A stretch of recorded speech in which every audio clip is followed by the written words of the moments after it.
Kidlat News Updates. Mga balita ngayon, 2 sugatan sa banggaan ng bus at pick-up sa Nueva Vizcaya. 1.2 million pesos na halaga ng shabu na samsam sa Cagayan de Oro City, suspect arestado. Pagtaas ng terminal fee sa NAIA, binatikos ng iba't ibang grupo. Ako po si Cesar Soriano para ihatid ang nangungunang mga balita sa buong kapuluan ngayon. 2 ang sugatan matapos mapinahan ng isang pampasaherong bus ang isang pick-up sa bahagi ng National Highway Almaguer North, Bambang, Nueva Vizcaya nitong Huwebes ng gabi, September 4. Sa inisyal na investigasyon, sinabing human error ang nasabing aksidente. Parehong patungo sa hilagang direksyon ng 2 sasakyan nang tangkahing magtungo sa kaliwang bahagi ang pick-up, saka bigla namang nag-overtake ang bus dahilan upang magpang-abot ang mga ito. Sugatan ang babaeng sakay ng pick-up, gayon rin ang driver nito na nagtamo ng iba't ibang sugat sa katawan. Wala namang nasaktang pasahero ng bus at agad naman silang inilipat sa isang bus unit.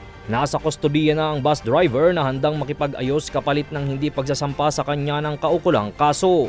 Samantala, naglabas ng show cause order with a recommendation for preventive suspension ng LTFRB Region 2 sa kumpanya ng bus dahil sa aksidente. Timbogang isang lalaki sa isang bypass operation sa Cagayan de Oro City matapos siyang makuhanan ng mahigit 1.2 million pesos na halaga ng hinihinalang shabu. Kinilala ang suspect na si alias Andro, 29 anyos, tricycle driver at residente ng barangay Kamaman-an kung saan isinagawa ang bypass operation Kamakalawa. Na-recover sa suspect ang humigit kumulang 180 grams ng shabu na nakalagay sa iba't ibang plastic sachet na may kabuang halagang 1,224,000 pesos. Mahaharap ang suspect sa kasong paglabag sa Republic Act 9165 o ang Comprehensive Dangerous Drugs Act of 2002. Tinuligsa ng iba't ibang grupo ang pahayag ni Manila International Airport Authority or MIAA General Manager Eric Hines na mananatiling pinakamababa sa Southeast Asia ang terminal fee ng Ninoy Aquino International Airport o NAIA kahit may taas singil ngayong September 14.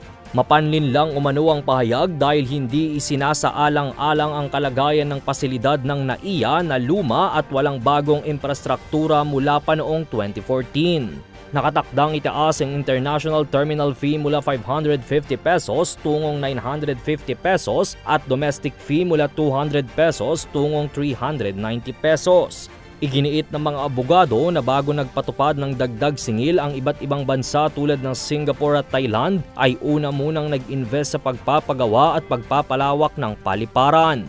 Naghain sila ng kaso sa Korte Suprema upang ipahinto ang implementasyon. Para sa Kidlat News Channel, ito si Jai Reyes, nag-uulat.